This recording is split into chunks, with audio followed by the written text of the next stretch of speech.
Okay, yeah, I'm the MC, the introducer here. So welcome to the MLM Millionaire Club Quick Start Basics program tonight. This is the 10 core commitments, and tonight we are on number 6, getting people to events, specifically tonight to those weekly presentations. So we're talking about bringing prospects to events. That's the second half anyway. First half will be a review of the 10 core commitments.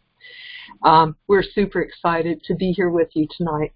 Our goal is to equip, empower, and entertain and educate you on the basics of building your business. The goal of this school is to teach you how to build a strong and profitable business.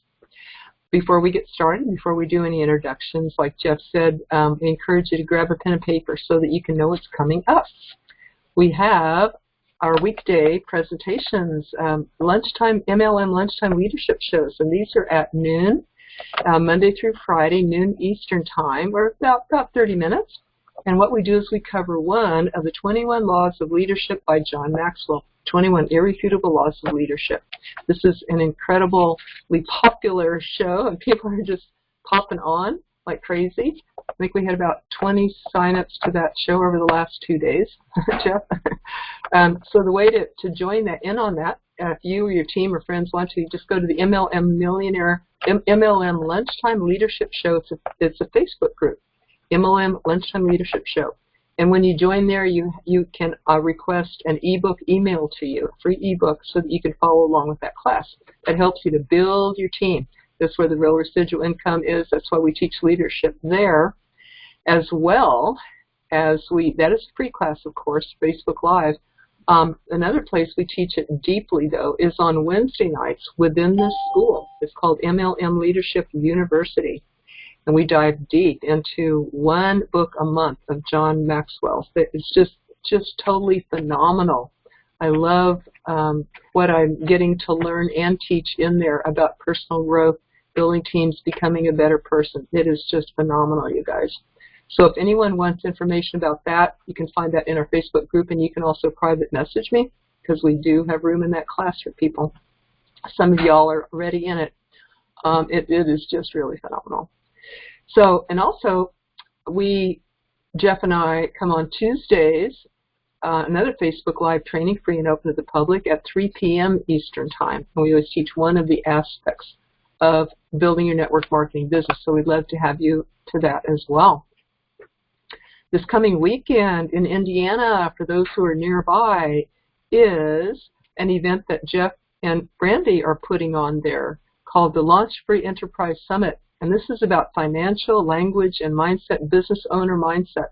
It's going to be just absolutely invaluable to you as a business owner and as a person who's making money and handling money, and how to, we're going to include mindset clearing for people who want to bring more of it into their life and look and see, well, how do you do that? So let's see, Jim B has jumped on there. Jim Bailey, welcome, Jim. And welcome to everybody tonight. A great full house. Introductions. We are Bess McCarty of the MLM Millionaire Club, also called the Shrink of MLM, because I help people with the mindset clearing blocks so that they can shoot ahead to success. And Jeffrey David Gamble of My Leadership Network, also certified John Maxwell trainer, speaker, and coach. Jeff lives in Indianapolis, where this event is going to be held this coming weekend. You can see him for tickets about that. Just message him about that. And if anybody is nearby, it would be well worth driving into. Parts of it will likely be, we expect to be broadcast Facebook Live. So those who can't attend, be sure and check Jeff's page, Jeffrey David Gamble's page, and you may be able to catch a good part of that. It's going to be just invaluable. So a little bit about Jeff. He has personally recruited over 500 people frontline, built 2 teams of over 5,000. His teams have produced over 10 million in sales. And he has a lot of experience. That's why I have very much enjoyed working and teaching with him. So listen to Jeff. You want to always follow somebody and model after somebody who's done what you want to do. And you've got this person right here in front of you. I, too, was a full-time network marketer for years, helped me raise my son as a single mom. So I know what it takes to build a full-time business. When my company went out of business, I went into body-mind therapy and brought that back to network marketers. I've been a coach and a body-mind therapist for 30 years now, and I bring this to network marketers because I love helping people grow, identify where you get stuck, and have breakthroughs. This training is generic, so we don't talk about companies or products in here. It's compatible with your company, though. And if you find any difference, then follow your company. If your company is teaching good things, this is for all levels, beginning, starting, long time, moving, stuck people, network marketers focusing on customers or recruits or on leadership itself. It's for all these 3 levels. And this class helps you to build a team, lay a good foundation, and make money, all the important stuff you need to know and to communicate and pass on to your team. Guaranteed. This is where you connect with people and interact, and when it's always fun and educational and helps you stay on track.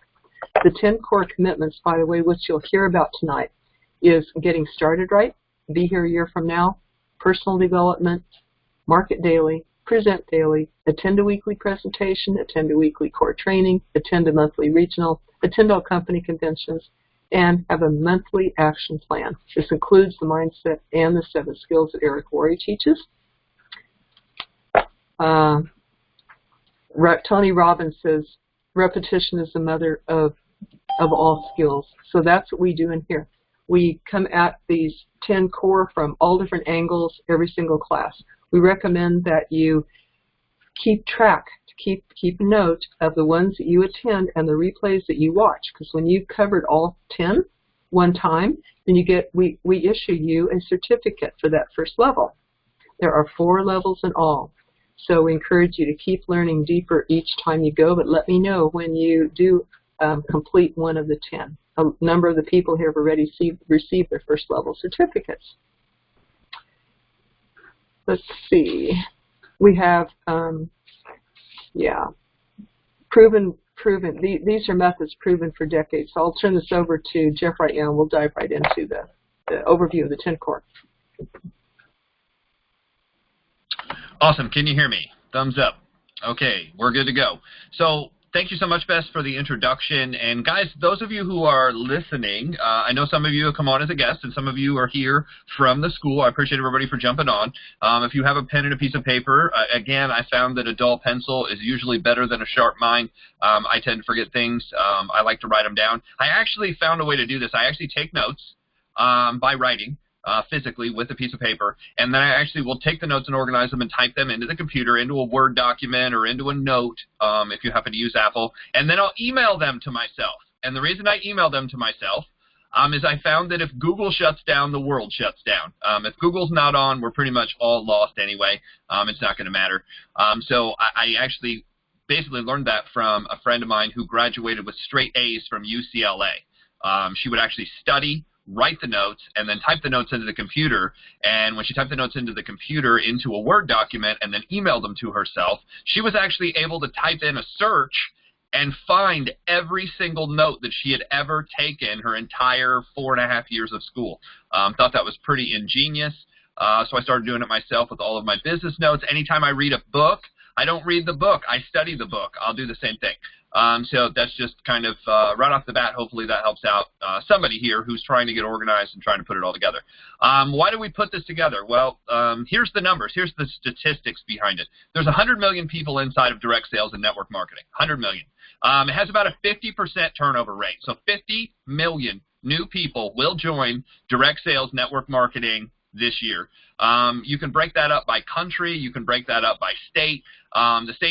The states, the United States of America here. I know we have people from, Canada, and we have people in the school from South Africa. We have people in the school from South America. We have people in the school from Europe and Asia and all kinds of, I think there's 6 or 7 different countries the last we counted.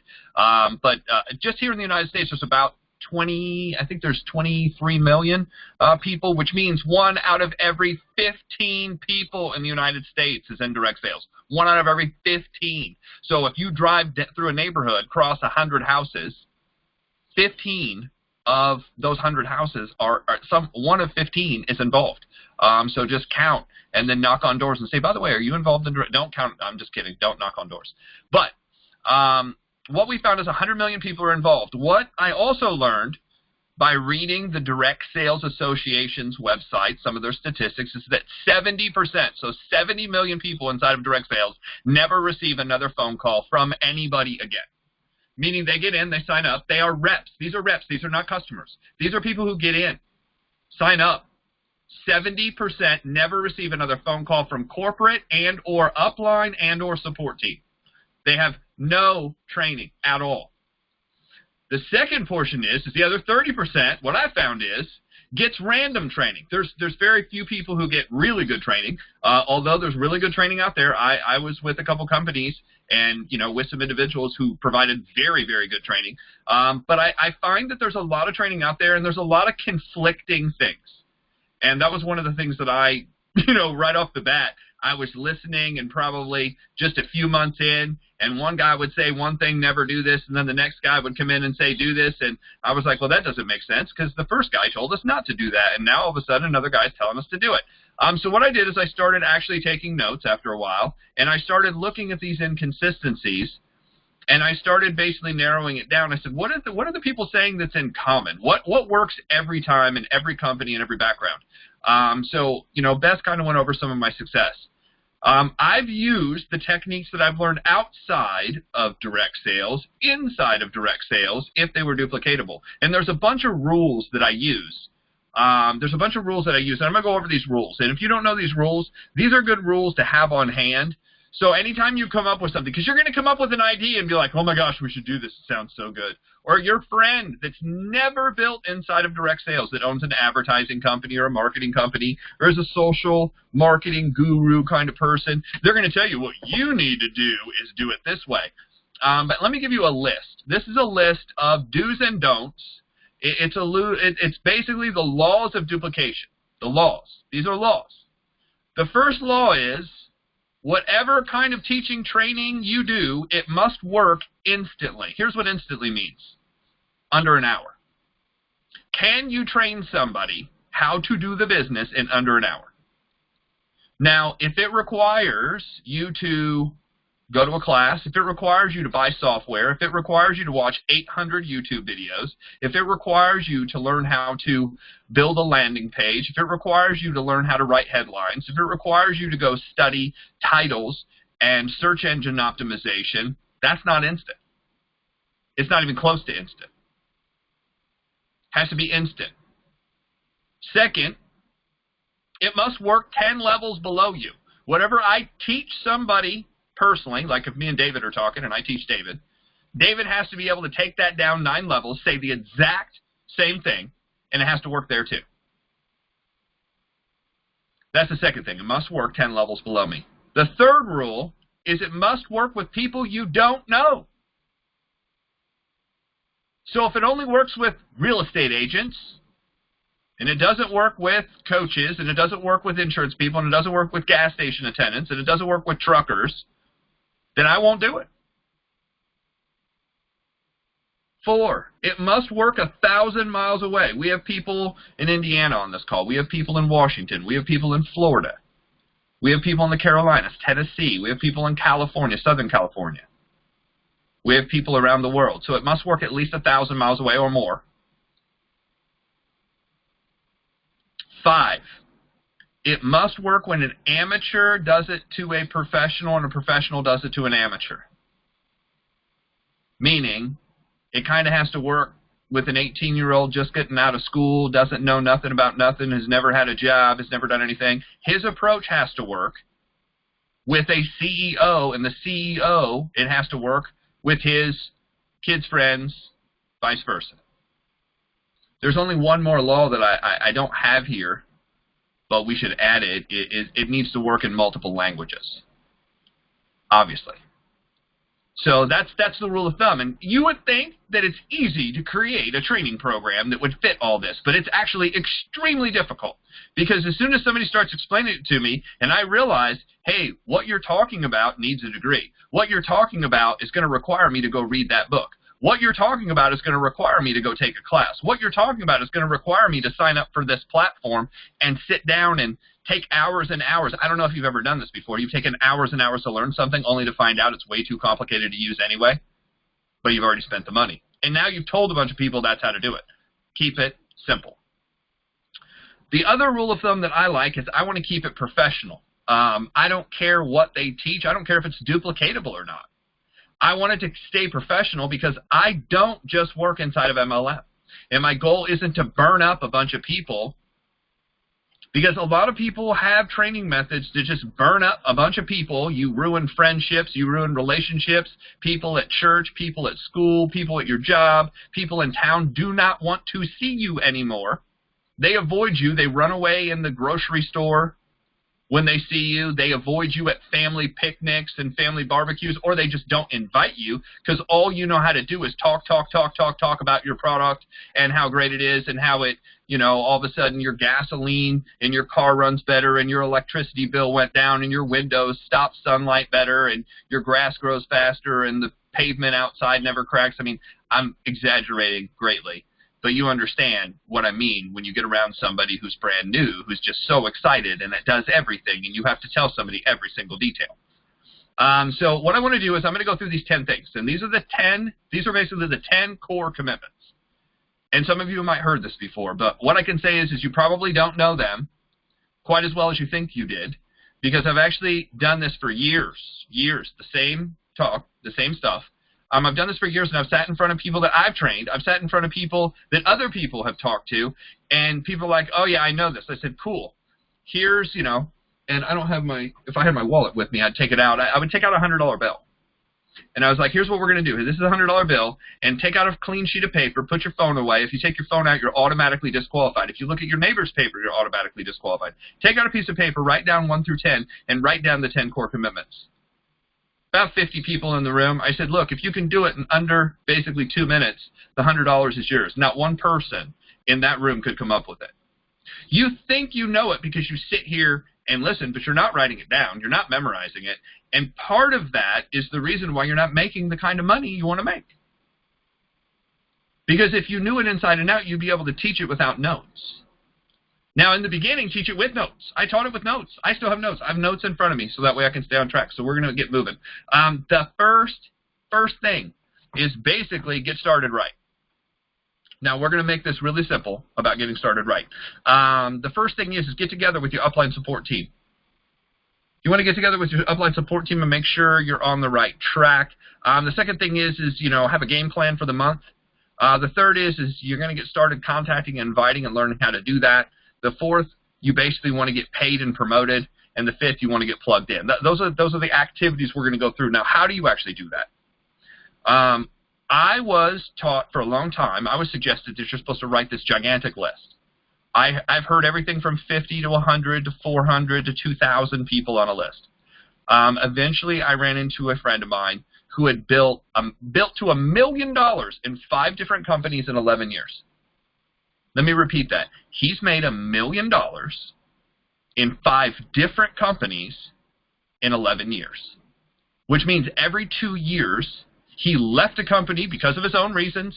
Sometimes the company was shutting down. Most of the time, he got to the top, met some of the people, and was like, oh, heck no, I do not want to have anything to do with these people. That's unfortunate. And here's the thing. Because of what he taught me, he's like, I know for a fact I can do it again and again, anywhere at any time. I mean, you talk about ultimate security. This was actually a fear that was brought up to me recently. Somebody said, I'm scared that if I invest my time, I've heard about so many of these companies having issues. I've heard about these companies, making mistakes, financial mistakes, making product mistakes, making shipping mistakes, and they go under, and that's true. And he's like, what? Why would you invest so much time in something that could go under? And I said, well, real estate companies go under. Financial companies go under. I have friends that are contractors that are, computer programmers, and their contracts change. I have consultants that have to fly to the other side of the country, and they change. I said, maybe the difference is if your security revolves around $30,000 a year, that's a different kind of mentality than somebody who wants to make $30,000 a month. I said, if you learn these skills, watch this. If you learn the skills that we're going to talk about here, you not only will be able to do this in the company you're in, you'll be able to do it outside the company, meaning you'll be able to do it in a traditional business. You'll be able to do it with a different product. You'll be able to do it with a different comp plan. You'll be able to do it with all new people. And I was like, that really made me feel good because I wanted to be in control of what I was doing. I didn't want to be controlled based on, oh, I'm in the newest thing. Oh, but my company's the best. Well, what happens if your company makes a mistake? Because people make mistakes. I wanted the security to know that once I learned how to do this, I could take it and go anywhere. Now, we don't want you to go anywhere. I mean, I'm not promoting going somewhere else. I'm just saying, if it had to happen, you'd be okay. So the first thing that this guy taught me is he said, make it simple, easy, duplicatable. Remember back to the list, have to teach it in 45 minutes? He goes, you're new. All we want you to do is write a list of 10 people. 10 people. Now, the better those 10 people, the better. He goes, here's what I would suggest. And I got this from a guy who built an organization in North America, which means the United States and Canada. Those are the two places that this particular company was built. 2.5 million people in 11 years. He recruited 2.5 million people to his team in 11 years. That's a record. Nobody's done it yet. Nobody's done it since. He did $300 billion in assets. $300 billion. So, congratulations for everybody else's company. He wiped most of those companies out. In fact, he beat number 1, 2, and 3 combined in his particular industry. That guy's name was A.L. Williams. He's no longer doing this. He sold his company. But when he did do it, he made this list. And I'm going to give you these. Here's what he was looking for. He said, ideally, you'd want your people to be anywhere between 25 to 55. 80% of your organization, that's who you'd want to go after. 25 to 55. Now, the reason being is, yes, you can go out and recruit 18-year-old, 19, 20, but if there's a party versus a meeting, what are they going to attempt? The party or the meeting? The concert or the meeting? They're probably going to go to the party. Why? Because their goal in life is probably to entertain themselves, not to build something long-term. But somewhere around 25, when you start having car payments, and you start having insurance payments, and you start, maybe you've got an apartment on your own or a house on your own, and you start looking at life a little bit differently, and you're like, maybe I should attend that meeting instead of just going out and drinking on Friday, Saturday night. Maybe I'll take one weekend every quarter so that way I can get ahead rather than being behind like most of the people I know. Now, 55 is another cutoff. Now, why is 55? Guys, most of my team at one point was probably over 50. And the reason being is they were showing up, they were responsible, they were ready to get this done. They had a time limit that they had. They're like, hey, clock's ticking, we want to get this knocked out now. But over 55, here's why he said this. He goes, have you ever noticed if you start talking to somebody over 55, they start talking about downsizing. They start talking about giving things away. They start talking about, well, I don't need much. I don't need to do much. I'm not really interested in much. I don't have the energy. I don't have this. How motivating is that? You're trying to build an organization and a team that wants to hang out, and you're talking about not needing much, not wanting much. Those that don't want much and those that don't need much don't inspire anybody. That's not attractive, guys. You want these young, hungry people on your team that are going to go out and build 24/7, and you're talking about giving everything away and downsizing and how you don't need much? How well do you think that's inspiring them? You're actually basically pushing away the exact people you want. Watch the language you use. So that he said 25 to 55. That was the first thing. The second thing is he said make sure they have a job or an income. The better the job, the more the income, usually the better off they're doing. Back when he talked about doing this was 1979 to basically 1991. So during the 80s, he talked about an income between $25,000 to $75,000. If we were to retranslate that into today, he would talk about $40,000 to about $150,000. Because if you do the math on, inflation and taxes and all that, that's basically what we're talking about. $40,000 to about $150,000. He goes, now the reason I don't go under 40. Not that you can't go under 40. Remember, we're talking about 80% of your organization fitting into this category. Not all of them, just 80%. This is your target market. If they make $40,000, can they afford the product? Yes. Yes, in most cases. Can they afford to get in? Yes. Can they afford to go to an event? Yes. But if they make $10 an hour, and their friends make $7, because most of the time you have friends right around your same area. You have friends that have $9 an hour, $8 an hour, $7 an hour. All of a sudden you have people, a bunch of people in the room talking about, well, I can't afford that. That's so expensive. The same guy that has an iPad and an iMac and an iPhone and earbuds and a PlayStation and an Xbox and a big screen TV is talking to me about can't afford the $10 product. I want to punch people in the face sometimes. I won't do it, but I think about it. I mean, it does go through my mind, like a lot. I was a fighter for a while. That was what I wanted to do. I wanted to be a professional fighter. Thank goodness the MMA was not around, or the UFC really wasn't around when I was growing up. It actually just came into existence about the time I got out of, about 22 years ago. It was actually bought by the Gracie family. The Gracie family sold it to basically the mafia, and then Dana White took it over from the mafia, bought it for $1 million, sold it for $400 million. That was a good flip, right? 20 years. But what Dana White had to do is go from state to state, talking to legislation, talking to all these different people to make sure that everybody agreed, and the rules, they had to kind of redo the rules and redo, because there were no rules at first. So they had to redo the rules, and they got that done. But this list, first of all, the age group. Second of all, they have a job. And you don't want them, he said, I really don't want people who make over $150,000 who come in and say, well, I know the way to do this. I make more than you do. You don't know what you're doing. Let me show you this way we can do it with advertising and billboards. And I've got this special YouTube, Facebook algorithm, you know, SEO, landing page, funnel, click, blah, blah, blah, that, man, we could just knock this out in a day. Here's kind of a thing. Don't want what you don't want. Watch this. If they can do it without you, I don't know if you guys realize this. In network marketing, the most expensive part of the business are the representatives. It's the organization. The minute they could figure it out without you, they would wipe out the field. Click one button, erase the field, all the money now comes into corporate, and they'll do it another way. And people say, they'll never do that. Go look it up to the number of companies who figured out how to do it without the reps. Most of them went under, but they still think about it. Believe me, they're working on it every day. So this is one of the reasons you want to learn this stuff and make yourself invaluable where you could go do it anywhere. Securitize yourself is what I'm saying.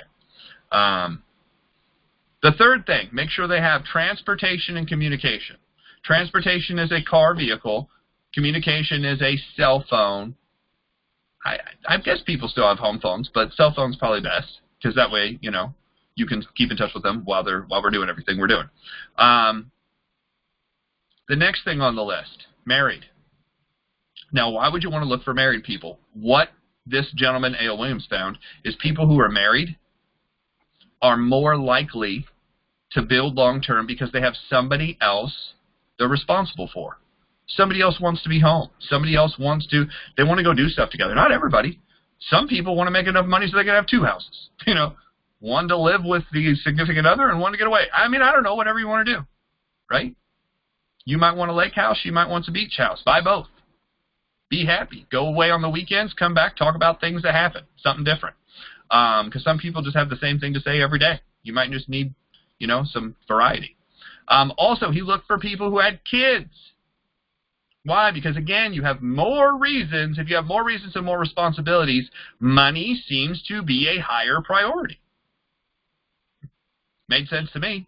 He also looks for people that have a house over an apartment. He goes, if you have a house over an apartment, again, you're taking on more responsibility. The last two things, you're looking for somebody that's ambitious. Ambitious means they're working extra hours.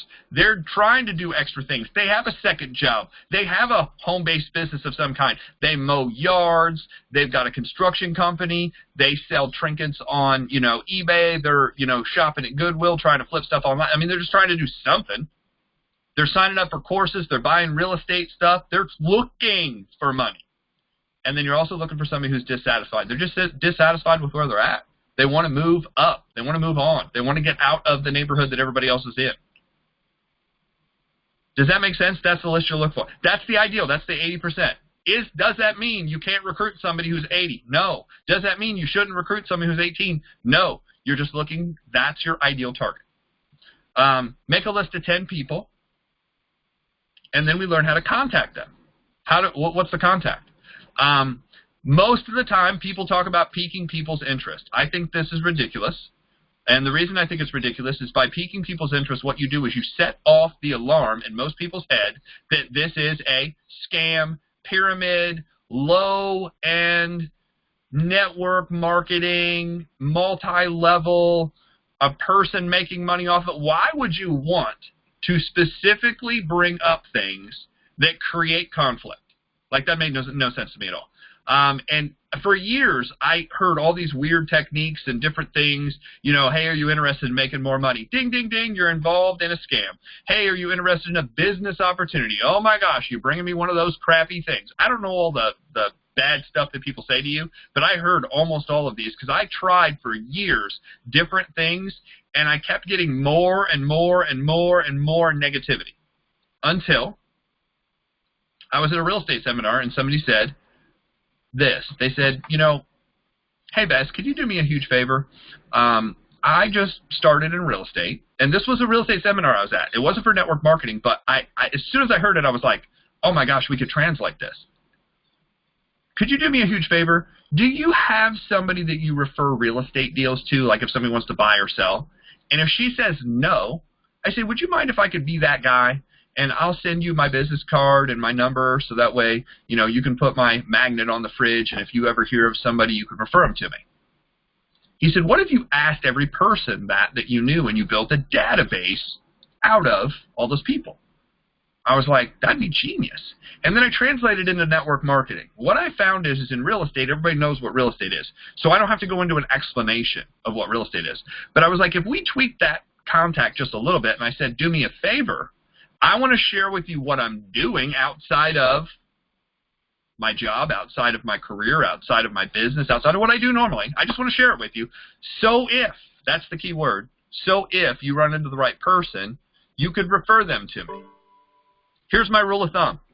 If I can't show you everything, I show you nothing. My job is I just educate people. I heard this very early on. A friend of mine, Sean, that, you know, his income was right around $400,000 a year. And he's been doing this for 15 years, so he's made a lot of money. He said, all I want to do is I want to take people from not knowing about what I do to knowing about what I do. Now, his rule of thumb is I don't care how that process happens. It could happen through a magazine, video, DVD, conversation, meeting. You know, he has like 20 different ways. I said, well, what's the fastest, most efficient way? What's the fastest, most efficient, duplicatable way? What's the way that puts you in a position where every single time you get the best result? What I found is just having a 10-minute conversation with somebody that basically shares the 5 things you need to share about any opportunity you share with anybody. The company, the need in the marketplace, the product, the compensation, and the timing. Those 5 things. And I can take anybody's company, and I can create, there's about 5 bullet points with each one, which means there's 25 bullet points. It takes me 10 minutes. Doesn't matter the company, doesn't matter the product, doesn't matter if they're old, doesn't matter if they're new, doesn't matter if they just started, doesn't matter if they're health, doesn't matter if they're wellness, doesn't matter if they're skincare, doesn't matter if they're technology, doesn't matter. I can create it out of anything. Same thing. And it would sound something like, hey, do me a huge favor. You know, Dave, I just want to tell you about what I'm doing, so if you run into the right person, you can refer them to me. He's like, oh, okay, yeah, sure. What's that about? Understand, he didn't say, well, oh my gosh, is it a pyramid? Oh my gosh, is that one of those scam things? You know, I have a friend, a best friend, who tried one of those things and it didn't work, and, you know, those aren't my cup of tea, and I don't like sales, and I don't like network marketing, and I don't like meetings, and I don't like you, and I don't like life, and I don't like breathing. I don't know if you ran into somebody really positive like that, and then they're like, but I'm a positive person. I'm like, yeah, we can tell. I just do the 10-minute presentation right there. Now, if you don't have that presentation ready, then you have to get the presentation ready. It has to be given to you, or you have to meet with one of us and we'll get it to you. But I found this is cool. Why is it cool? Because I can do 3, 4, 5. My record is 13 presentations in one day. I've recruited more people in one day than most people do in their entire career. Why? Because this was easy and simple. Now, if it was just because I was good, then it wouldn't have duplicated through the team. It wouldn't have put 8,000 people in a company. it wouldn't have taken us to the top 25 teams inside of a company that had 400,000 reps. It wouldn't have had 6 of the 10 top recruiters were on my team. None of us showed up to the state event because the state guy didn't like the way we were doing it. So I'm like, cool, we just won't show up anymore. I get a call, hey, your team was 6 of the top 10 people in the state were on your team. They're just going to mail you your gifts, but none of you came to the event. I was like, that's because our way doesn't work, obviously. Right? The other people were lifetime members of that company. We just kind of had some issues. I just kept doing what I was doing. It worked out real well. We went to another company and built that company and did the same thing. It worked out.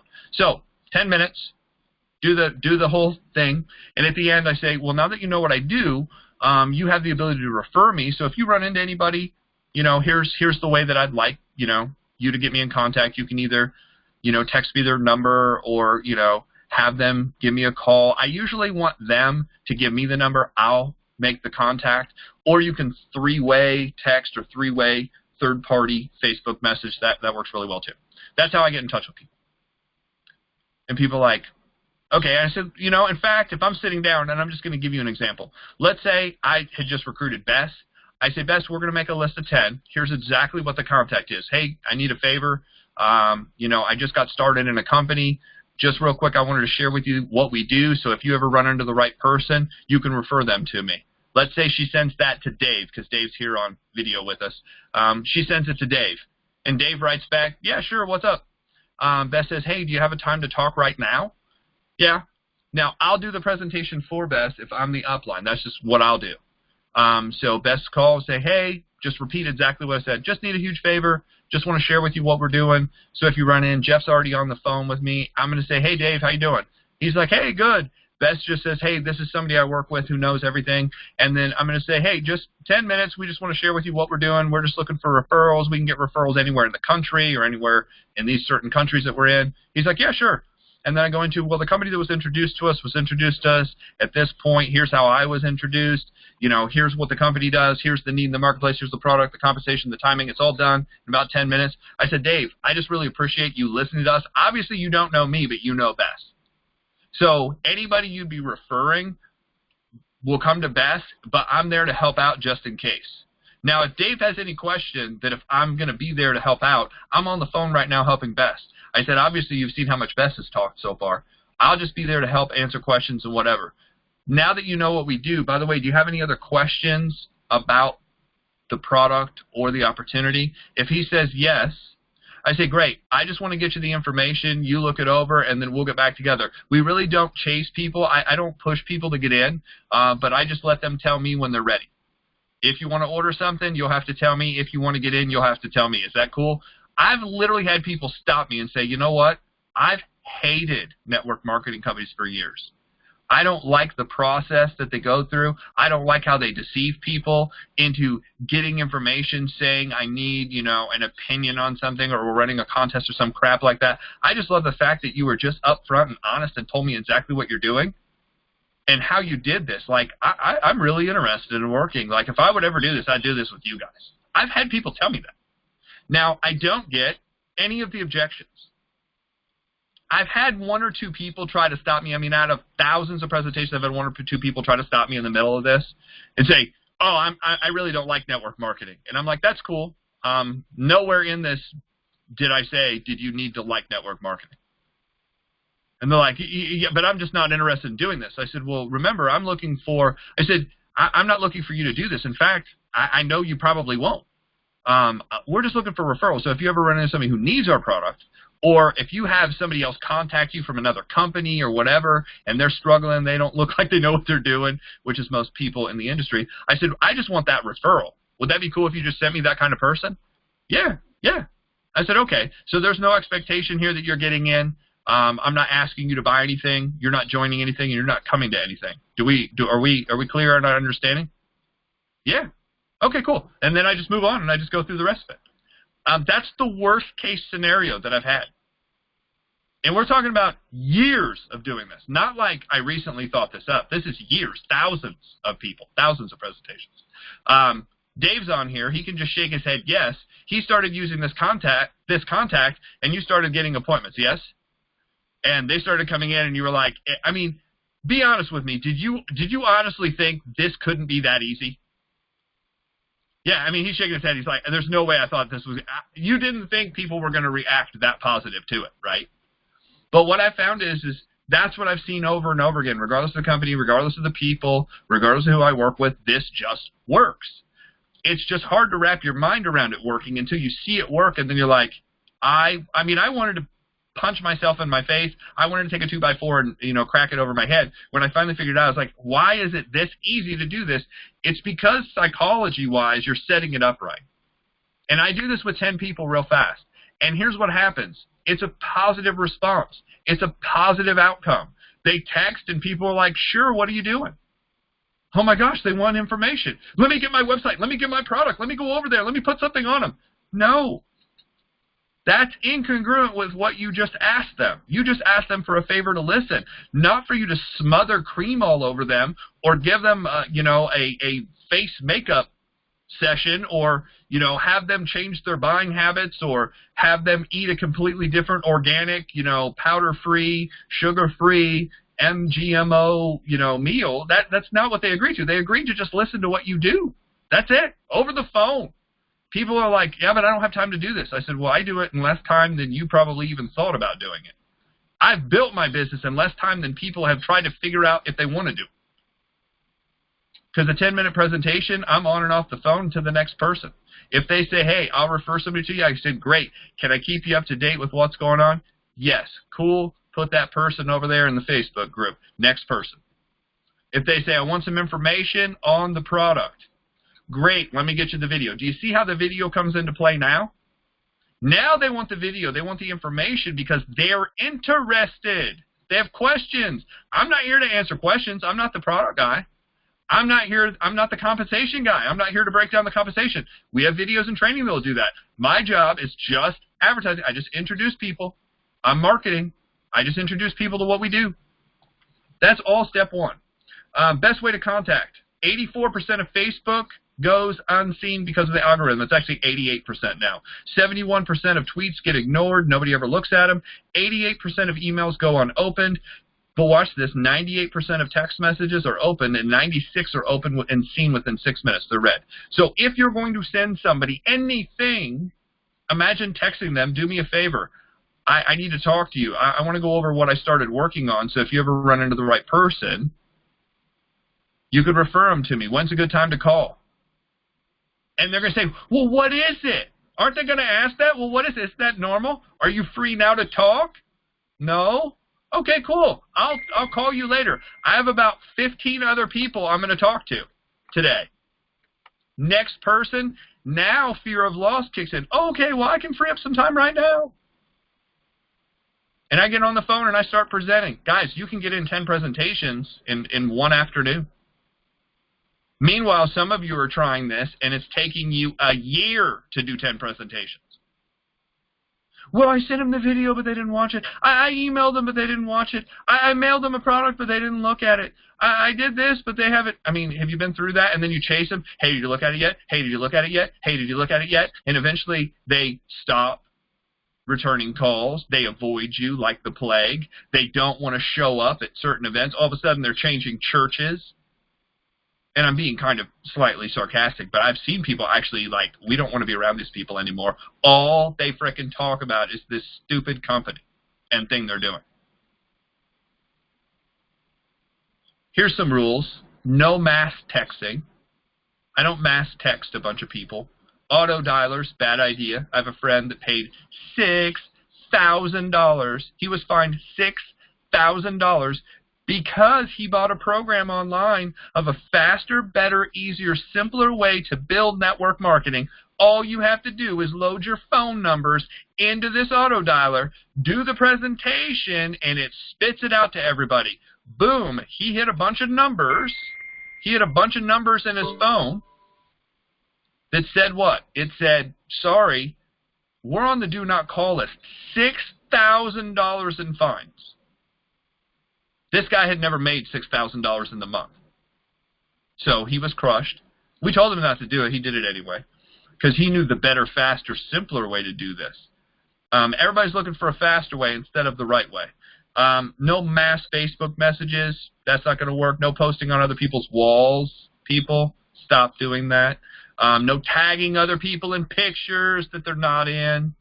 Don't post 1,000 times a day, buy my product, buy my product, buy my product. Look at what it does. Look what it does. Look what it does. Look what it does. No negative about other people's companies. Don't inflate incomes and, oh my gosh, my friend just bought a Lamborghini jet house that flies and goes underwater, and yeah.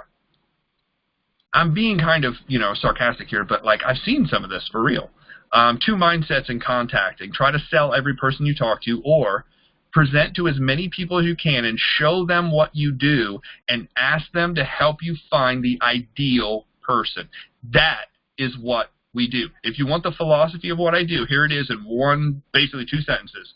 Present to as many people as I can, educating them, showing them what you do, and asking them to help you find the ideal person. That's what I do.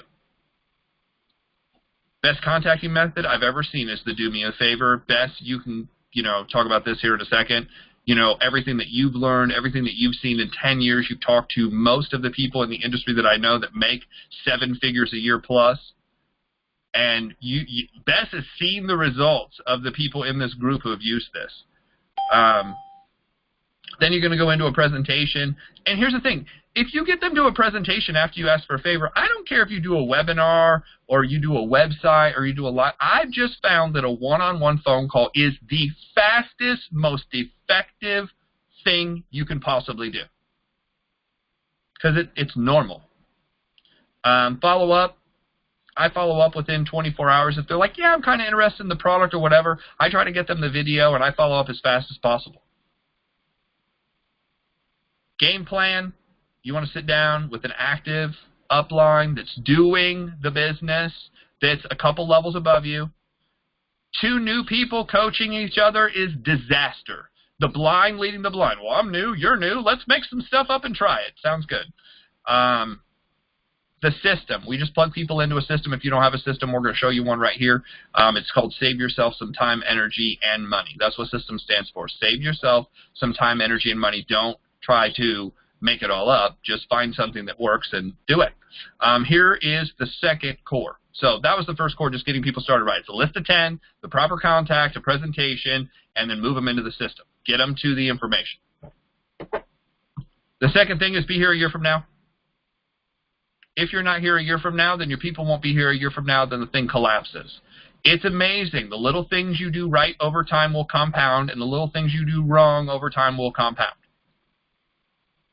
The third core is personal development daily. Every single day you want to plug into something positive where you're growing, where you're learning. Anything. I kind of go by these 3 rules.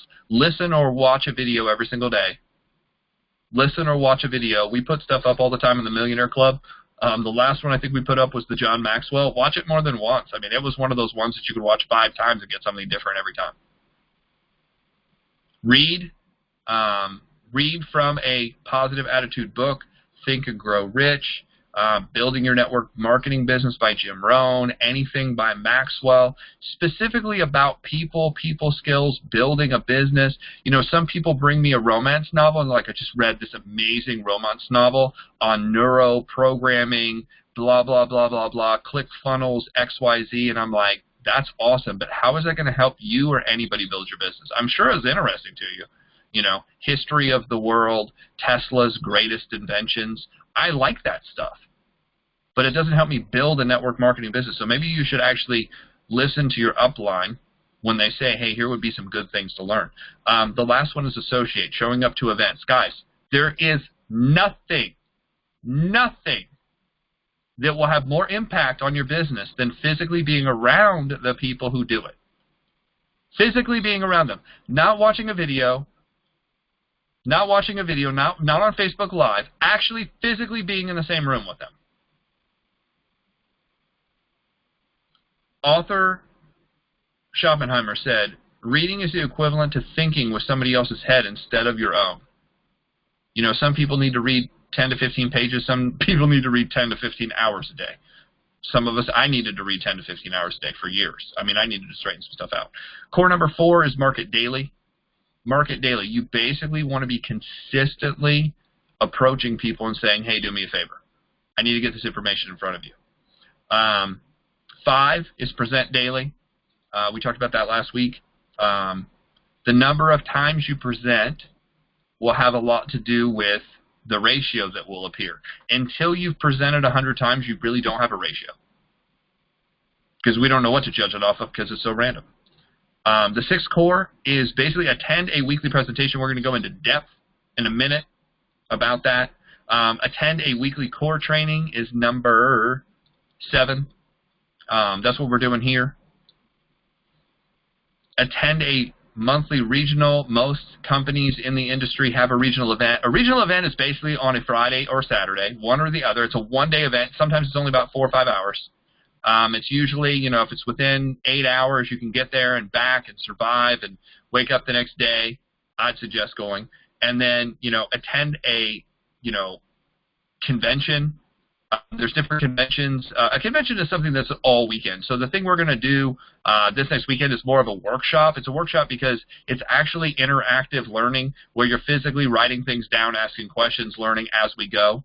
And it's a simple process. It says always show up, always be consistent, always have a good attitude, and always be there a year from now. So that was 9. The 10th and final thing is basically create a map every month, a monthly action plan. Monthly action plan. Always plan the month before the month begins. So we're just a little over halfway through January. Where are you at with your plan? Always game plan with your upline support team that's active in the business. There's people who have been retired for years that aren't doing it. Always set monthly goals. What are the goals? The goals are based on activity. Activity, not I want to buy a car. That is a dream. A goal is based on activity. I want to present 15 times. I want to present 30 times. I want to present 45 times. Something we can measure. We can measure how many times, how many text messages. We can measure the number of presentations. We can measure the number of people who got on this call. We can measure that. If it's not measurable, it's not a goal. It's just you talking and feeling good and rah-rah about what you're doing. I don't focus on that. I focus on stuff that we can track so that way we can know if we're improving or not.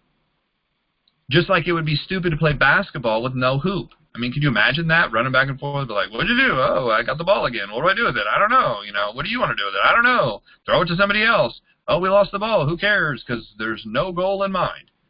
A lot of people are playing life that way, day after day. So, with that being said, I'm going to turn this back over to Bess and get her insights, and then we're going to move on to the second part of what's going on. Unmuted. Thanks, Jeff. I want to welcome Doris Haskins, who popped on, an a long-time member in the MLM Millionaire Club, and an incredible networker and lady. And whoever joined us at area code 509 and area code 812, which I'm not sure, but welcome to you. And maybe we could hear from you in a little bit, because at the end, once we get 90 minutes in, we turn off the recording and have open coaching session. And that is where we like to hear from you what you liked best tonight, and if you have any questions. So jot that down as we go. What was your favorite takeaway? And do you have any questions? Does this stuff raise any questions for you? That was a great overview of the basics of how to immediately get results. I love the favor script and the follow-up techniques that Jeff just mentioned. This is, I think, the most valuable thing that we teach in here, and that I'm so excited and happy to bring to people. I've been contacting over this past week hundreds and hundreds of network marketers. Many of them are struggling. When I say, how are you doing? There are some that are doing well. Most of them say it's slow. I don't really know what I'm doing. You know, I'm trying this and that, and I sure hope I can make it. And it's like, wow, you know, do I have something that may benefit you? And let them know about these classes and about the MLM Lunchtime Leadership shows. So I really believe that what we're teaching is the very, very best in all of network marketing that I have experienced in my years as a full-time network marketer. And in my last 10 years of teaching it and studying the current network marketing teachers, I believe that this is, I'm committed to bring the best, or else I wouldn't. I believe it is the best that you've got here. So you guys can feel very good about going forward and knowing that what I believe is you have the best tools in the whole profession to move forward, and you found them. So you're just so many miles ahead of 95% of network marketers out there. You have gold in your hands, and I hope that you study that Yes book. Everything that Jeff just communicated to you about that step one, that core one, is in the Always Get a Yes book. It's very simple. It's on pages 5 to 12. I've captured that and put that in the book. So just take a few minutes. Some of you are messaging me and saying, I'm a little confused. I don't know where to start. What should I do first? Go to that book first. Just do those pages 5 to 12 and read those and know those. Write out your 10-minute presentation, which you can do maybe within an hour. And there you go. You're all set for business. You can open the doors for business. You can go out and talk to people. Keep track of the number of presentations, new presentations you do a day. But just start with texting 10 friends and family. Just take care of those responses and text another 10. It's that easy. It's that simple, I'll say. And it is easy and duplicatable. So that's where you start. Your Yes book link is in every single email that you get.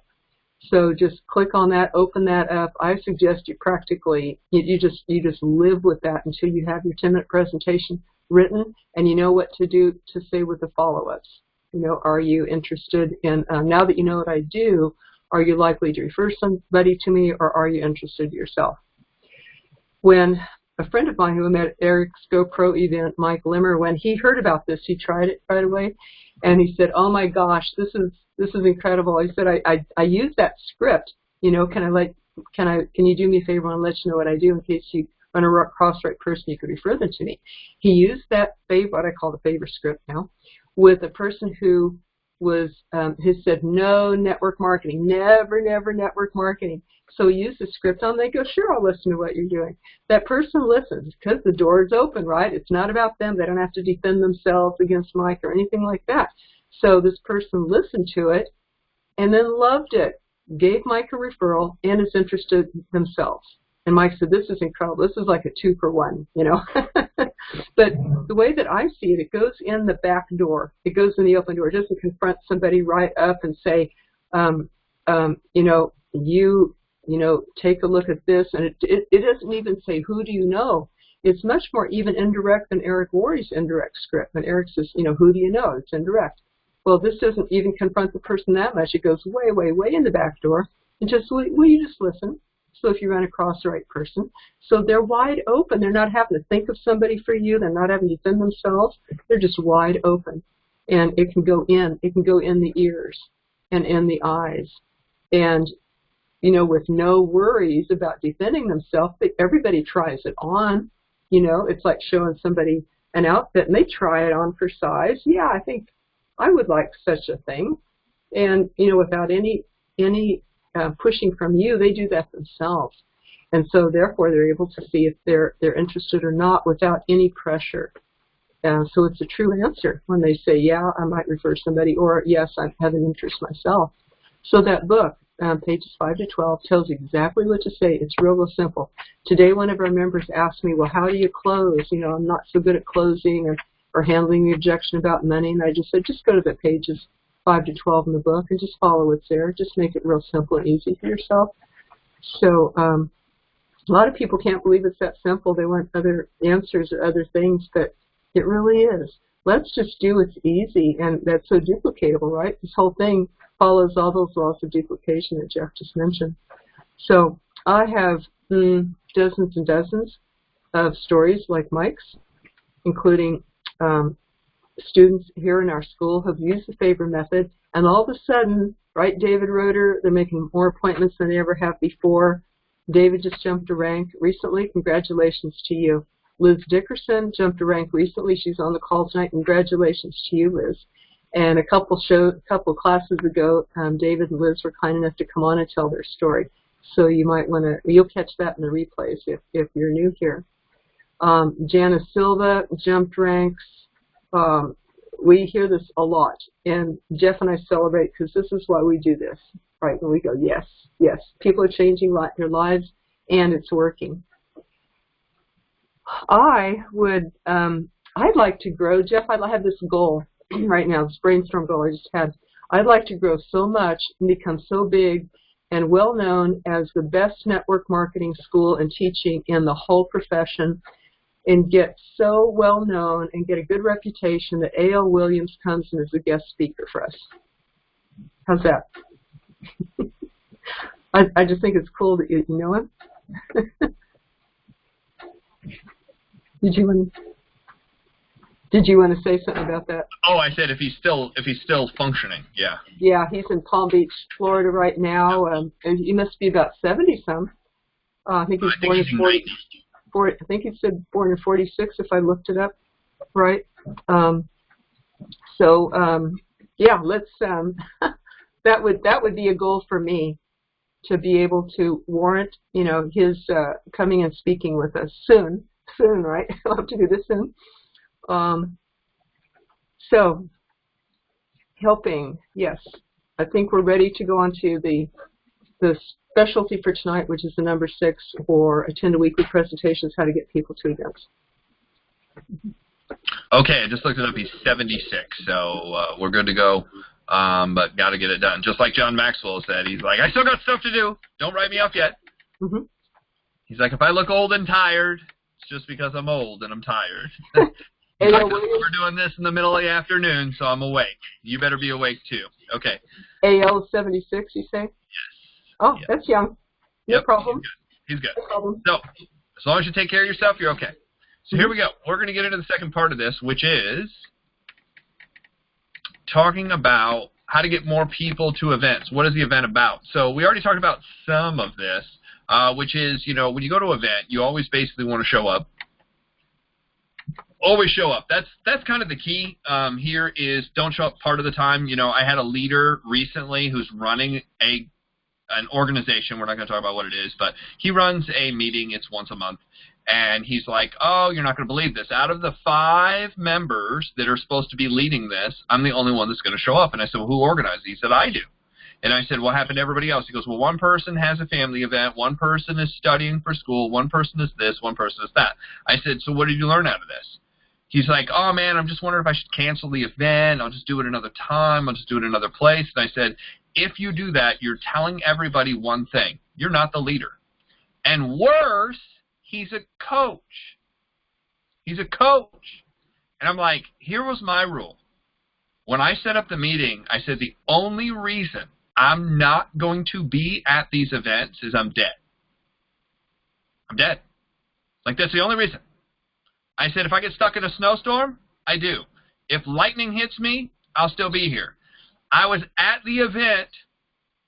My mom texted me and said, your grandma's going. The hospice just called. You have hours. Like, you're either here or you're not. You're going to miss it. I finished my event. I just handed the marker over as soon as the event was done. I said, look, I'm always here. I'm always going to finish. I didn't give anybody a reason. I said, I just found out. I got to go. And I literally walked in the door when she passed away, like that second. She waited until we were both there. So when people give me these excuses of why they can't go and why they can't be there, I said, look, I'm committing. And I think it's funny because if it was a job, you'd show up, right? No matter what the weather, if the job said, oh, you're not coming, you don't have a job, you'd be there. If it was a dentist appointment, you'd still go. If it was a doctor's appointment, you would still go. If it was kids, blah, blah, blah, blah, blah, you'd still go. But all of a sudden, here it is, your business, the thing you're telling everybody that you want to, you're going to make it. You're going to make it. This is going to work for you. And all of a sudden, there's an event and it's cold out. And you're like, oh, it's cold. It's going to rain. Did you know, watch this, did you know that during a funeral, if it rains, only half the people that said they were going to be there show up? Has half the attendance. Just rain. Just rain. That's all it takes. Just rain, half the people won't go. So if you want to beat people, if you want to beat the majority of people, if you want to beat half the people building, all you have to do is show up. Half. You'll beat half of them. So I just started looking for these things that would move me ahead. And I was like, well, all I have to do is show up every single time. If it's my meeting, especially if it's my meeting, I show up every time. The only reason I won't show up is I'm either hospitalized where I'm not conscious or I'm dead. So those are the only reasons I won't be here. And people saw that commitment. And I saw that commitment in the people who are running the events that I worked with in the past. They said there is no excuse. There is no reason. There's no good reason. Now what's funny is we used to say, would you go to school? But school system is kind of like swayed now. And it has a lot to do with like legal reasons. I understand that we're in the United States is the most litigious society in the world. We'll sue over breathing. Somebody is suing their parents because they're ugly. Literally hired an attorney and is suing their parents because they're ugly. So people just do the weirdest thing. I know that's probably just a weird headline, but it's actually happening. I read and tried to fact check it, and it really checks out. Somebody did take their parents. So we live in that society, so I understand that. But here's my commitment. I'm there. I mean, it's kind of military style to me. It's also, I love what a good friend of mine who taught me this is. He said, if you don't show up, I don't work with you. That was his rule of thumb. He goes, you're done. That's it. And it doesn't take multiple times. It takes once. You're done. I will not work with you. What you're sharing with me is your commitment is basically limited based on the weather or the sun or this or that. It's like, I'm done. He's like, I still love you. I still care about you as a person, but you will not find me on the phone with you working with you. That was his rule. And he built an organization of over 1 million people. And he's like, I'm dead serious. He goes, you can talk to anybody here. He goes, now you have a do-over. When you start coming again, and I see that your commitment's there where you're never missing. He's like, you're back on track, but you start missing, that's it. We don't hang out. He goes, I only have so much time in this lifetime, and I don't have time for half-assed people. That's basically how he put it. And I don't care what your excuse is. He's like, and I showed up when I had the flu. I showed up when I couldn't talk. I showed up with 104, I think it was 100, it wasn't 104, it was like 102 degree temperature one time, and people were like, you really look like you're burning up. And I actually did go outside in the cold and, with just a T-shirt on so I could cool down and come back into the meeting. But I still showed up. Like, I sat in the back of the room, I tried not to touch anybody, put a little spray around me. That was back when I was eating bad and doing things that probably weren't helping my health at all. Wasn't sleeping. It was a lot of bad stuff, but I showed up. That was one key thing. And the friends of mine who make six figures show up. That's just what I'm saying. The second thing is always be consistent. Consistency has more to do than just showing up. Consistently, what they talk about is, consistently showing up with the right frame of mind, consistently showing up dressed right, consistently showing up with the right attitude. Now, what's great is having somebody like Bess is always dressed impeccable. So that's helped me out so much because we can point to that. Now, I'm coming most of the time, with the exception of like Sundays and Wednesdays, or Sundays sometime, is usually I'm coming straight from what I do from work. And what I started teaching people is hey, showing up is better than not showing up. Showing up dressed up is even better. When I was the speaker, I was always dressed up. I had to dress like what I'm dressed like now. Most of you can't see this, but I was dressed like this every single day of the week. Every single day of the week with maybe one day exception. Because I did a luncheon on Monday. We did a luncheon and an open house on Tuesday. I did a luncheon on Wednesday. Thursday, we did a luncheon, and then we did our training. Friday was a luncheon. Saturday, we were usually at an event, like a big event for Saturday, and sometimes Sunday I wasn't dressed like this, but then I dressed like this for church. Not every once in a while, but I'm talking about like 6 years straight. No days off. No weekends. Guys, I won the trips. I won the trips for these businesses to go to Cancun, to go to Dominican. I didn't go. Why? I had new people who just got started who I wanted to help them succeed. And I was like, they're like, well, isn't the trip going on right now? I'm like, yeah, I sent my mom and I sent my girlfriend. Well, isn't the trip going on? Yeah, I sent 2 friends who haven't gotten to vacation. I've gotten to vacation all over the place. I've gotten to vacation in Hawaii. I've gotten to go to Cancun a couple times. I've gotten to go to San Diego. San Diego is amazing. I know Bess lived out there at one point. Coronado Island. We actually took the day, took a rental car over, parked at Coronado Island, and just walked around the island to see the Coronado Hotel and to see all the houses there. By the way, there's no square inch of land on Coronado that isn't worth millions of dollars. Like, you know, even if the house burnt to the ground, the land itself is worth that. We got to look over the bridge and actually see the beach, not Navy, the Marine base where they filmed the movie with Demi Moore. I can't remember the name of it. Right around the corner is the Air Force base where they filmed Top Gun. You know, just awesome, awesome place. Got to go to the zoo, the San Diego Zoo, a couple times, which is phenomenal. If you haven't been, it's well worth going. By the way, if you ever go to the San Diego Zoo, I'm going to give you a tip. Ride the train first and look at all the things you want to look at instead of walking around the whole thing, then riding the train. I did it backwards, and somebody's like, oh, yeah, you did this out of order. I'm like, yeah, I know now. I looked back at my little Fitbit app on my phone, and I was like, you walked 23 million steps. It was a great day. We were worn out, ate at this amazing Thai restaurant. That was good. I got to go to San Francisco and hang out in San Francisco for 9 days. I was still a network marketer, so we just got to hang out there all the time. Some of the weirdest people I've ever met in my life were on the street. Talked to Superman himself. He was there. Actually, he thought I was Superman, but he pretended to be Superman. We had a great conversation. It was really cool. He was a nice guy. He just wasn't all there. Talked to some people on the bus that were fighting, you know, just where they were from, what they're about. We took the MARTA over and back. Oh, the BART. I'm sorry, not the MARTA. That's Atlanta. Been to Atlanta, the Superdome, the Underground Mall. The barbecue place is phenomenal. So I've traveled a lot. Florida, been to Miami, the Fountain Blue Hotel, which was, you know, very, very popular in movies and all kinds of things. You can watch some of the old movies. So gotten to do some of that stuff. But dressing right and attitude and being able to do these things, I just wanted to build. That was my goal. My goal was to build and to help people. I wanted to make this work. So I was just consistent about that was what we do. This is how we go. We're there. It was like a friend of mine whose dad was a pastor of a church. He's like, guess where we were every Sunday? He goes, it wasn't negotiable. It wasn't okay. It didn't matter how you felt. You just showed up. That's how it was. Third, always have a good attitude. Leave the garbage outside. No matter what was going on in my life or what I was just told, I did not bring that into the meeting to depress anyone else. Most people think it's okay to come in and talk about their surgery and the stitches they had, and you're not going to believe the doctor just told me this and the prescription I have to be on, and yeah. Not only does nobody care, but it's actually basically pushing people away because nobody wants to be, guys, nobody wants to be around sick people. Nobody. Nobody wants to be around broke people, no matter how broke it's been. Nobody wants to be around drama. Nobody. Now, it might be cool on the news. It might attract you initially from the news, but the problem is we have that programming so much that we actually come into the meeting, and remember, we're trying to attract people to our business, and you're attracting who you are, not what you want. Stop talking about all that.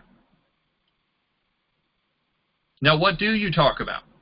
That boggled me because I started hearing all these things not to talk about, and I was like, I'll be real honest, the people I've been around my whole life have talked about all that garbage. I don't even know what to talk about. So I started talking about future things. You know, real estate investing, looking at houses, looking at property. Started talking about car dealerships. I would stop by car dealerships ahead of time and go look at cars and smell cars, and you know, sometimes I would test drive cars, and I would come in with the brochures. Oh yeah, I just stopped by the BMW place. Does anybody here like BMWs? And people are like, oh my gosh, I really like. Oh, okay, here's brochures. I just got these on the 7 Series. What's your favorite? 7 Series? Okay, I have a 5 Series. I have a 3 Series. I would hand them out. I would stop by home places and go look. Hey, has anybody been out to this neighborhood and seen the, you know, the $500,000 houses? Now, they're $500,000 houses in Indiana. $500,000 house in Indiana is like a $4 million house in California or Florida. You know, I think we were in a 7,800 square foot house. It was 2-story, 5 bedrooms up, 1 bedroom down, and then it had a full basement. It had a mother-in-law's quarters, which was really cool, off of the 3rd car garage. It was kind of like at the very end of the house, kind of off on its own. It had access to its own bathroom, shower, and kitchen on the 1st level. It was very cool. Like if you ever had a guest stay or a family had to stay with you for an extended period of time, I was like, what a cool house. We went in a really, really cool house. This was one of my favorites. It was a tri-level, but it was actually 4 levels. It was the weirdest thing I've ever seen. Just because of how it was built on the side of a hill. So it had your main level when you walked in, and then you walked up half a flight of stairs, and off to your right, above the garage, was basically the master bedroom, and it was almost 800 square feet. The master bedroom was 800 square feet. By the way, in World War II, right after World War II, they started building houses. FDR kind of made a house for every person or something along those lines, all the military people getting back, and they used to build 885 square foot, 2-bedroom bungalows. That was kind of like the thing to build. Sears actually had a package where you could buy Sears and Roebuck. I don't know what happened to Roebuck, but Sears and Roebuck used to sell that out of their catalog. It was a house that they built, and they were about 800. This bedroom was 800 square feet. Amazing closet, windows that face basically the water. Then you walk out of there, and you walk up a different flight of stairs. So the one flight of stairs go like this, the other flight of stairs goes like this, and then there was a walkway all the way across the living room. And it had the big 2-story windows so you could look out. I mean, it was just like a whole wall of windows.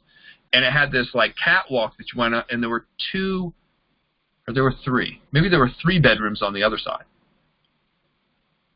So that way, think about this, the family, if the parents were over here and the kids were over all on the other side.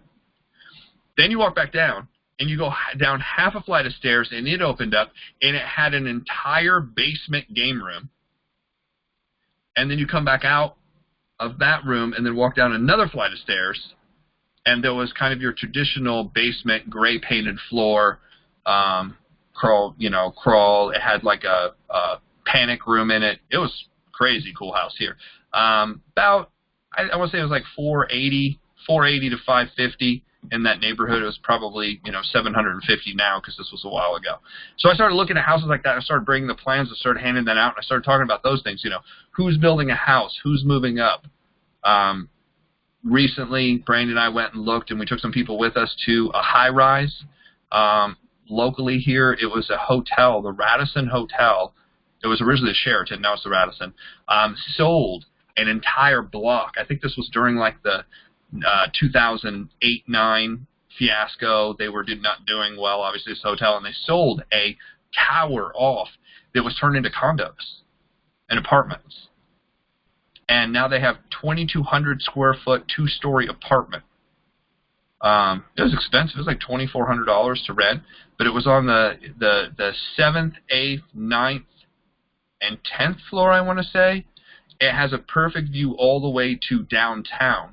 But it sits up on the north side of Indianapolis towards us. Amazing. We took some friends over there. The view is just, out of this world cool. I've never seen anything like it, especially in our city. So those are some things that we would start talking about, going on trips. I would stop by a travel agency and start talking about, like, what's the coolest trip you guys have ever sent somebody on? And then I would start talking about Disney trip with the kids, and we'd start talking about going to the beaches. What are the top 10 beaches that people are traveling to in the United States or in the world? That's what we started talking about. And the funny thing is as we started talking more and more about that, people started getting cars, and people started buying houses, and people started going on trips, and people started making more money. Why? Because all this stuff, we live in I love what Grant Cardone says, we live in an economic world.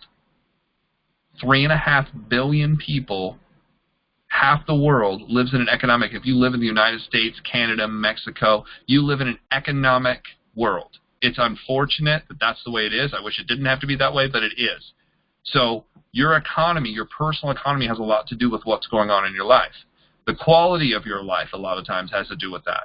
If you make too little, it's tough, especially when you have problems. So always show up, always be consistent, always have a good attitude, always be here a year from now. Let's talk about getting people to the events, because that's what everybody wants to know, right? Well, that's great. The number one rule is, are you showing up? Do you have it on your calendar for the next year? That was the first question one of my mentors asked me. Do you have your meeting? If you don't have a meeting, look for a meeting that happens every week in your company that's recorded. Do you have it on your calendar every single week all year? If you don't, plan it out. Plan it out. You're going to be here a year from now. You're going to be involved a year from now. You want to start planning it out. And what you want to start with is whatever the next meeting is, you're coming and you're bringing somebody. Now, how do you bring somebody? If you go through the process, if you contact them, and you set a time to talk to them, and you present to them, and you qualify them at the end, you ask them the question, hey, would you refer somebody or do you want more information? They want more information. You get them the information or put them on the phone with third party. Then the fifth step is get them to the event. Any event will do. Any event will do. I don't care if it's a training. I don't care if it's an open house. I don't care if it's a regional. I don't care if it's a convention. Whatever the next event is, that's what I'm bringing them to or trying to get them to. The rule of thumb is time is your enemy. That's a good one to write down. In network marketing, in the recruiting process, time is your enemy. The longer it takes to recruit somebody, the less likely they'll do anything. That's just rule of thumb. Not always, but most of the time. The longer it takes to recruit them, the less likely it is they're going to do anything. It's called the law of diminishing return. The longer it takes to get it done, the less likely it is you'll do it anyway. So what I did is I started tracking. The thing I started tracking is how many presentations I did and how many people I got on a third-party call so a third party could invite them to the event. Would go something like this. I would talk to Bess. I would present to Bess. I would say, Bess, now that you know what I do, you have the ability to refer me. But you asked me 2 questions about the comp plan. Now, I can send you over this video, or this coming Tuesday night at 7:30, we're actually going to be going over that. And let's just say I live in the same town and we live pretty close. You know, and a couple minutes away. I said we're actually going over that, and they have an event at the Holiday Inn or wherever the event is. Would you A, want me to get you on the phone with somebody right now, or do you just want to come out with me? And I would love to introduce you to that friend anyway. I introduce people. The reason to come to the event is to introduce them to a person. Because it's really hard to say, no, I don't want to meet anybody. I can say I don't want to go to a meeting. I don't want to go to an event. I'm not interested in going to an event. But, hey, I'd really like to introduce you to a friend of mine. They do an open house. You could come and join me. Or, you know, we could meet for coffee or something. What works best? If she's like, every Tuesday night I work till 9. I shift gears automatically. What day do you have off? I have this day off. Maybe I can organize a get-together for lunch or coffee. Oh, okay, that sounds good. Again, time is the enemy. I look for the closest time to make it. Does that make sense? That's how I'm doing it. Then I move on to the next person. I talk to David. We go through the same thing. We get done with the presentation today. I said, Dave, you know, he's like, yeah, I'm kind of interested in the product. I really want to see it. I want to try. Well, they actually have, and let's say you're in a company that has a bunch of products. I said, well, they actually have the product line at our event Tuesday night at 7:30. You know, I was already going to go there anyway. I could introduce you to blah, blah, blah, who's actually the speaker. Or we could meet for coffee or lunch. What works best? And he's like, you know what? I got something Tuesday night at 8 o'clock. It's already, you know, I'm picking up my kids from Little League. I'll actually challenge it and say, well, is there anybody else that could pick them up so you could go? Is that okay to say? Yeah, if you're serious. I just don't know what his level of interest is. I've had people go, yeah, but I usually work my second job that evening. I got to the point where I said, well, do you ever take time off? Yeah. Well, I mean, if we made enough money doing this, would you just want to take that evening off? Can you switch with somebody? I never thought of that. Let me check. If you don't ask, you guarantee they won't. So I ask every time. I started leading people to where they needed to be. And it started working. Just questioning. Well, how bad do you want it? I would say, hey, do you want to figure it out or not? And I would go through this process of contact, set an appointment, present, using third party to get people to events. And then I started teaching people this. What we found is the people who got contacted, set an appointment, we presented to, we used third party, and they came to the event. Watch this. The people who came to the event, if you did these other steps in this order and it was normal, we had a 99% sign-up ratio of the people who attended. Now, what most people do is they try to skip the hard work. They go right from contacting them straight to the event, right? oh, I didn't want to set up a time and I didn't want to really tell them anything. I tricked them into coming. I told them I wasn't in yet and I was trying to make a decision. So I told my friend that we had to, go out for groceries or go out for dinner, and then I tricked him into oh yeah, I forgot about this meeting, and then I drove him over to the meeting. And you're wondering why your friend's upset, because you weren't honest with them and you didn't tell them to begin with. What I found is if you take people without really knowing, if they don't see the information first and they're not coming for confirmation, they're coming for the actual information, your sign-up ratio goes down to about 10%. And we found not only does your sign-up ratio go down to 10%, but also your ability to get that person started is so much harder. Why? Because they were uncomfortable with the process. Now, I have friends that recruited a ton of people just telling people, just bring them to the event.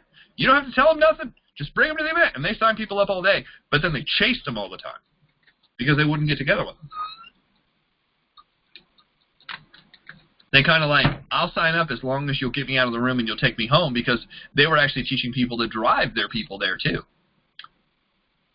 So it was kind of a weird, forced, kind of ugly position to be in. I mean, I didn't like it. And they're like, why do all your people get started right away? I was like, because they knew what it was when they walked in the door. Right? So I started tracking this. I started using third party. If you try to do everything, watch. If you contact them and you set up the appointment and you present to them and then you try to get them to the event, your ratio goes down. Why? Because you're trying to do everything. But if I contact them, I set up a time to talk to them, I give them a quick overview, and then I get them on the phone with third party, and third party invites them to the event and says, man, I'd love to meet you there. I work as a team with people. People start seeing that it's not just me, and that person's like, oh my gosh, you're working with such a cool person, or, that person's tearing it up, that person's really building big, you're so lucky that you got contacted by them. All of a sudden they're like, oh, that sounds kind of neat. Oh, yeah, I'd want to check this out. And then that person says, well, how do you know Jeff? Well, I knew him I met him at a coffee shop. Oh, my gosh, what do you do for a living? Well, I'm a realtor. Oh, my gosh, do you know how many people that person could introduce you to? And we go to the event, and I don't make it weird. And we try to set the new people up front, away from all the people who show up late, away from the people who aren't serious about it, away from the people who are having discussions about, the bad calls at football, and away from the people that are like talking about how they hate their job and how they don't like this person at work and how they just saw something on social media that offends them, and, the person that's picking their ear and nose and eye and, brushing their teeth in the back row, and I've seen everything. I send them right up front so they can meet the speaker and they can see the whole deal. And we just, person after person after person, we roll through that process. And that might seem hard or tough. Now, if it's a webinar, it's really cool. I say, hey, cool. I'll remind you. I'll send you the thing. Many of you got a text message, and I say, hey, if you're free tonight, I wanted to give you a preview of some of the stuff we do. So that way we can talk later about, how you're doing with your business and what 2019 looks like, and if you need help, if you need coaching, if you need direction. And you just got a reminder. And that's, how do you get people to events? There's one thing to get them in, but how do you get them to come to the event? I had to remind them. I realized there's a chart. There's a pyramid of success. And basically it's a pyramid of motivation. And it says 27% of people are unmotivatable. There's nothing you can do to motivate them to get them to go anywhere. You're like, it's the end of the world. If you come to the event, you will live, your family will live, your animals will live.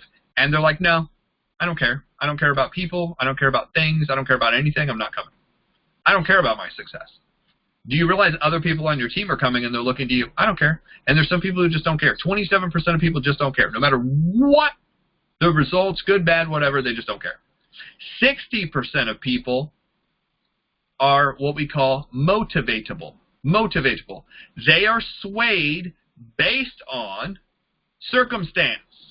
Is it convenient? Is it warm out? Is it not raining? Is it warm enough? Is the meeting going to be fun? Is it a person they like? Do they have somebody coming?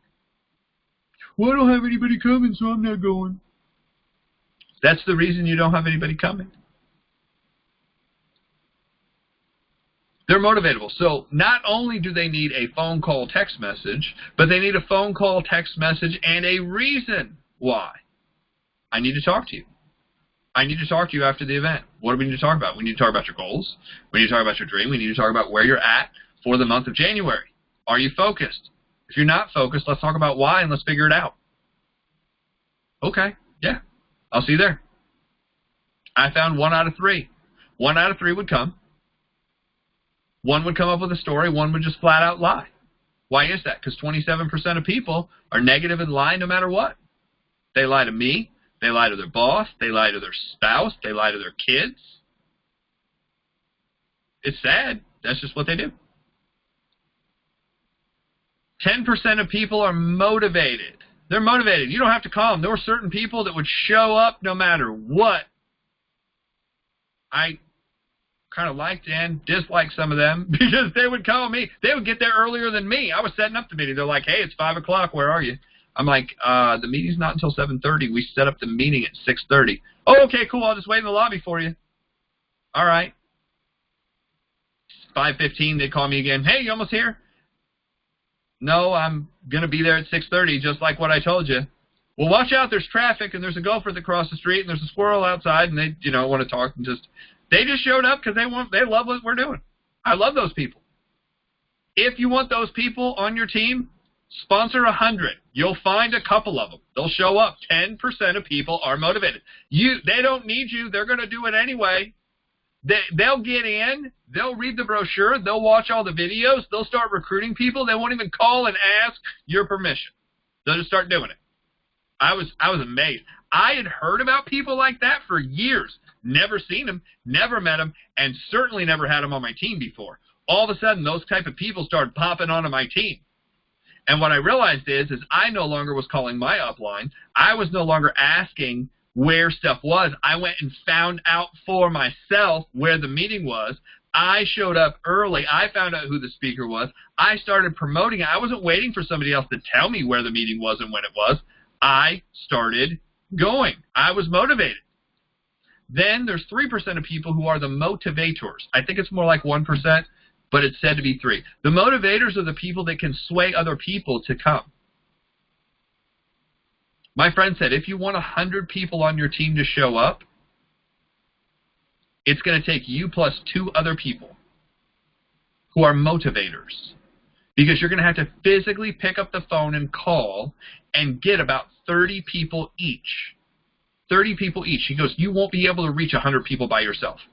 You'll have to build some lower level leadership. You'll have to build 2 people, teach them what to do. Each one of them will bring anywhere between 25 to 30, and you'll bring 30. That's how you'll end up with 100 people in the room. And I was like, that doesn't sound really good. He's like, but that's the way that it works. You can actually predict your income by the amount of people who start showing up to events. Did you know that? The amount of people who show up to my weekly event, I could predict how many people were coming to training. The people who came to the weekly event and the training, I could predict how many people were coming to the regional. Based on the numbers at the regional, we could predict how many people would come to the convention. Based on the convention, I could predict to the dollar what somebody would make. To the dollar, like within $1,000 of that year. We knew when somebody had 100 people in an event and we tracked it, we actually took all the executives into the other room and said, how many people here in this room have over 100 people? If you're in the 90s, stand up. And they stood up and they said, congratulate them. We already knew. We already knew. I said, here's the ring earners right here. They already knew. We clapped for them. Within 90 days, all of a sudden, boom, they would pop like popcorn. Out of 10, 9 of them would hit probably within the next 90 days. Some of them took 6 months because some of them just were smart Alex who did it so fast that it took 6 months for it to catch up.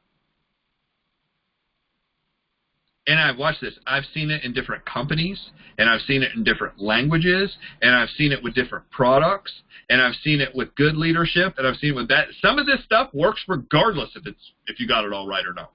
It's just the way that it works.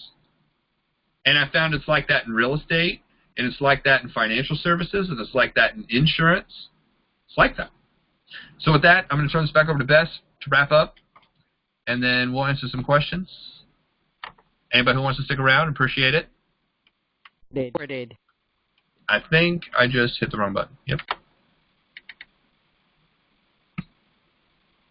Bess, you there? Yes. Whether it's recorded or not, we'll just go ahead, huh? Yeah, I think we're on. Okay. Well, that was quite awesome. What I see is that you are holding up a picture to raise the bar in this profession and for the students right here that are listening. So this is not messing around. It's not amateur. This is professional. And all of the differences that Jeff's pointed out in the attitudes and the behaviors, that's professional. So that is, we want the very, very best for you, that you want for yourself and that you're ready for. And we will match and walk and run with you on this. So, San Diego, I lived there 30 years. And I used to be in network marketing, of course, and we had one of our conventions at the Coronado Hotel. And it was real fun to stay there and get up in the night and run out into the water and be on the beach and everything. And I'm really with you, Jeff. I would rather help somebody than travel, than go on a trip. That sounds like that would interrupt my flow, of helping the people. It doesn't sound as much fun to vacation, unless I can recruit people on the vacation. That's another idea too, because you're always meeting new people that way. But yes, I'd rather do that. And something that you said before about the security that comes with being able to do something over and over, do it at will. I'm like that too. That way you can be picky about, whether you want to stay in a company or not, which I know that you've had reasons to leave several companies, and you had the freedom to do that because you walked away with the skills and what you learned and you gained in that. So we are trading security and tolerance and putting up with things, and settling and complacency. We're trading that over for self-responsibility in network marketing and learning these skills. Practice the things on pages 5 to 12 and put that into practice. That's what will get you free and get you to be able to have choices in life, get you self-responsible, self-disciplined, repeating those basics over and over again. About getting people to events, what's in it for them? Speak to that. Getting people to events is the most money-making activity in network marketing because meetings make money. You can just remember that phrase, meetings make money. So you want to hold them, you want to attend them, and you want to get people to them. Now, one advantage of getting, there's many, but one big advantage of getting people to events is the social proof, because they see that it's not just you talking, who they may already know, and it's not just this invisible expert on the phone. But now here's, dozens, a handful or even dozens of people who are interested, who are paying close attention, deciding if this is business for them, or there's a lot of people in there who are already doing it, and people are already successful. And so you want to introduce them to those successful people. And that is another reason why to attend a meeting, even if you know the people, even if you're not bringing anybody today, you can assist other people who are there, and you can say, yes, I've been doing this 3 years, and it's worked out this way for me, and this is my profession, and I'm on track to exceed the income in my current profession or my current job. And or maybe you are a real estate agent or attorney now who has now gone full-time network marketing. Come to the events and help other people to meet a successful person. Be that person that can inspire others. So you can always have something to give, even if you don't bring someone. See who on your team or cross-line or anybody can relate most to that person that you're bringing, and call them up and ask them to come. Will you come and meet this person? I think they would really benefit meeting you. And I'll do the same for you if you bring somebody. Introduce them to other people and try to match them up with somebody that's close to their profession, age group, goals that they have, so that they can see, wow, that person can do it, I can do it too. And it makes their hopes and dreams possible and visible, and gives them that hope that, oh, this is real. It's not just a theory. These are real people doing it, and they're no brighter than me. They're no smarter or wealthier than me, and they could do it. That means I could do it too. So it gives them that hope and is that bridge for them. Sometimes it's very interesting to give someone on your team a job, like, can you pick so-and-so up and bring them? That gives your team member there, because now somebody's depending on them. You have a job. They're going to bring something to eat. So now somebody's counting on them. So that's kind of a little trick to get people there. Be early. Introduce people. Be a connector. You can even have meetings in restaurants. That's a great free meeting place, and maybe everybody gets together and have lunch, and that's all that they need to do. Sometimes you can get a whole room to yourself if you do that. And so you can bring team members, they bring prospects, and there's a greater result if you meet in a group. In other words, if you're going to present to somebody, invite other people in your team to come along. Invite your frontline or anybody on your team that you're training. If you're going to do a prospecting session or lunch, invite other people to come along and learn from you and be present there. Because the more people that are there, the more energy that it adds to that, the more sizzle it adds to that. Plus, people seated nearby have often become interested when they overhear what's going on at that table. So doing this in public, doing it in a restaurant. Jeff, I was curious, following through what we put down in the Yes book on those pages 5 to 12 in there, and getting people then to the three-way call to then get them to an event. 99% sign up. A lot of network marketers have trouble just getting people to the event. So I was wondering, when you go through all that, what is your ratio of people who you lead through those steps actually getting to the event? You said 1 in 3 will come? It just depends on the person and where they're at socially and their leadership. I mean, I've watched people invite 4 people and all 4 people come out because the approach was right, and the people were kind of like, sure, I'll come out. Yeah, I'll help you out.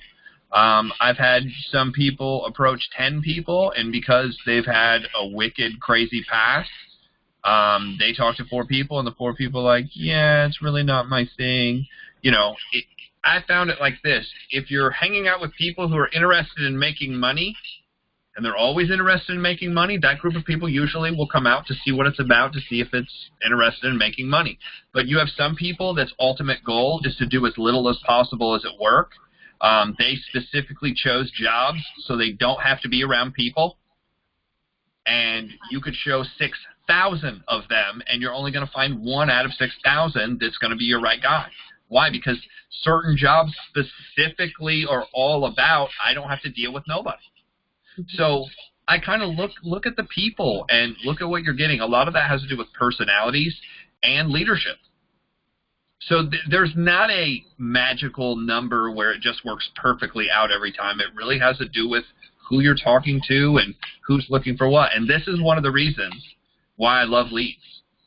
This is one of the reasons, no matter where you come from, if you like this, if you like the industry and you want to make it work, and you hear, hey, this is the lifestyle you can have, and you don't have the right group of people to talk to, this is where leads comes in. You know, leads is the great equalizer. You can have 0 background in doing this, 0, skill in doing this, but if you're talking to leads, people who are looking for the opportunity to start out with, your ratio is so different. Mm-hmm. Right. I've heard that it's a good rule of thumb to invite 10 times as many people as you really want at a meeting, like prospects, let's say. I mean, that always helps because it depends on the technique you're using. Obviously, if you're using the whole, I'm going to spam as many people as possible and then just see who comes out, you do need to invite 10 times as many people. Then you need 1,000 times as more. I found that if we invited 3 people, at least 1 would show up, sometimes 2. If we did it with the process that I just talked about, the better the person was at that process, the more likely 2 people would show up than just 1. But if 3 people say they're coming, we always got 1. Thank you. That's a good thing that people can expect, which is about 3 times greater than the average method, I'd say, your result. Yeah. So that's what I was trying to get to, is to show people what they can expect. Don't be disappointed if not all 3 come, but so invite 3 times as many people as you'd like to see there. Just keep doing those darn presentations and multiply those out.